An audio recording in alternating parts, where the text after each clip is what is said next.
everybody, and here I am in the shop again.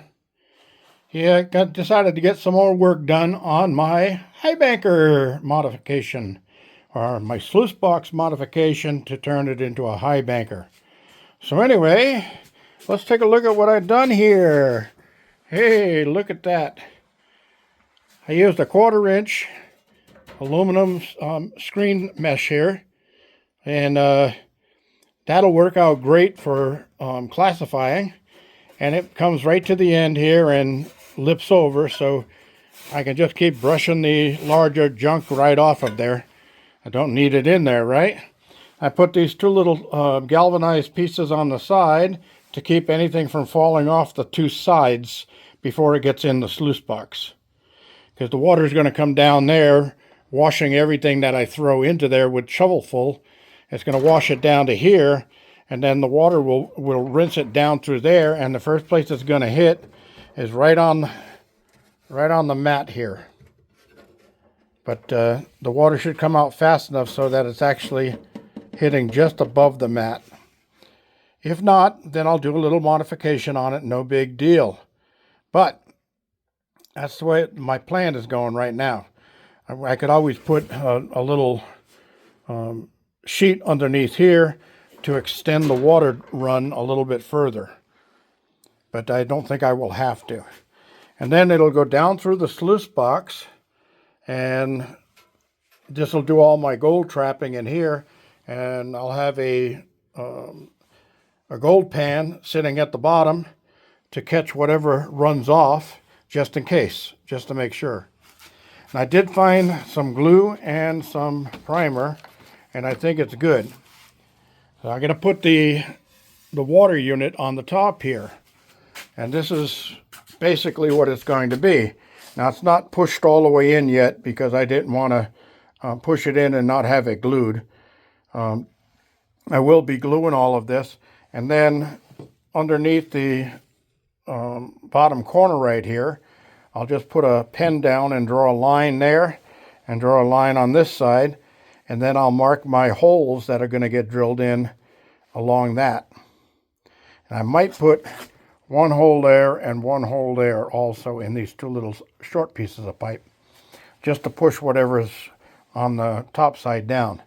I found another one of these flex pipes that I had made me and Andy some blow tubes to blow the dirt and sand out of crevices in a stream. I still have those sitting in the other shop. I'm probably going to put that in my mine anyway, in with my gold panning stuff. And if Andy decides to meet me down at the stream one day after this whole court thing is done, hey, we'll go down and we'll spend a day panning and running stuff through the HighBanker and having fun. So anyway, yeah, this is it now. I need another male adapter, 1/2" male adapter to go on this one. The only one I had was this piece that I'd cut off. I always try to cut them off and leave a little bit on there, so I could always slip a coupler on there and put it on, but then it'll be too long. It'll be longer than there. And I could cut that off so that this goes back to where it's supposed to be, but then I'm going to have this big bulky end on the end here, and I don't want to do that. It'll look what do they call that? Harassed? No, half-assed. So I'll just get myself another 1/2" male adapter and put it on here. The reason I did that with the caps is if any of the holes get blocked up because the pump picked up some sand or grit or anything like that, I can take the caps off and run water through there and then use a toothpick and punch the holes out to clean whatever is blocking the hole, and it'll blow out the end. So that's my plan, and I'm sticking to it. So I haven't decided how I'm going to actually fasten this to the inside of the trough up here. Now, I was thinking what I might do is get some 3/4" conduit straps like this, and those fit right over the pipe just fine. so I could actually put those in on the inside like this to hold the pipe where I want it, and then shoot a pop rivet in. Because as you notice, I did all of this in pop rivet. These are all aluminum pop rivets. And the original Sluicebox had these pop rivets in it. And one thing I noticed was they used this one to actually hold the PVC in place. And when the water is being pumped, this thing has a little fountain that comes up out of it. But that fountain, when it's coming up, it has to be about 1 inch tall for me to get the right pressure I need in my Sluicebox. But I won't be using this one, but I did put this piece in here just in case I need to switch over.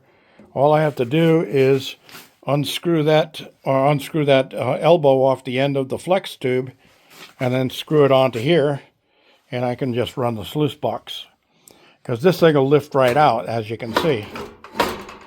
Now what I did for the back here, instead of putting threaded units in here and having to weld a nut on there or something like that, or use those pop rivets like they did on this one, the reverse pop rivets, I figured, well, I'll just use these 2 C-clamps. And that gives me fine adjustments. So I don't have to worry about it wearing into the legs of this thing and wearing them out.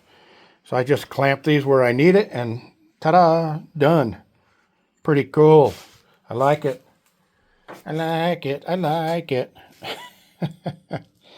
And while I was looking for stuff, I found this old light that's been I bought years ago at I think it was a swap meet or a yard sale or something like that, but it didn't come with a charger. And I had this little adapter I made up to work on that Li-ion battery for my neighbor on it for his bike. And I said, well, I'll see if I can charge it up. Well, it's been sitting here for 2 days and nothing. So I'd say it's trash. Of course, it may be because the batteries are Li-ions and they're completely drained. They have no power in them. So I may have to put some power into them before I can charge them. I'm going to take it apart and take the screws out, and pull the cap off, see what's inside of there. And then if not, it'll go into e-waste. So anyway, instead of using these 3/4 by 3/4 for legs on here, I fasten them underneath so that it gives me sturdiness. Okay? Solid. Nice. Really nice. I'm excited. I can't wait to get this thing running. I'm going to get my air compressor going and blow all the metal shavings out of here from drilling the holes for the pop rivets. And I think that should hold up pretty good. I thought I might either round off these squared edges, but I said, no, you know what? I'm not going to be playing around those edges. I'm going to be shoveling into here. That's about it. Other than that, I take this thing apart. This leg folds up to here, tighten it down, and it stays right there along the top edge. Same thing on the other side. And then this whole thing just lays down right inside the bed of here. How simple can you get? It's just perfect. So, as Jeff Williams says, so come on, let's go. I'm ready. I'm really ready to go. I've got gold fever, just really itching to get out there and do some of this stuff. So anyway, I don't know if I'm going to put another clamp here to hold this up in case it gets heavy with dirt. I'm going to run a couple of shovels of just desert dirt. I'll run those through it and see if I have any problems with it. I'll also throw some rocks in with it and see if the rocks are going to cause a problem. Excuse me. I got the yawns. Oh, I can sleep well tonight. I got my alarm set so I don't miss court in the morning.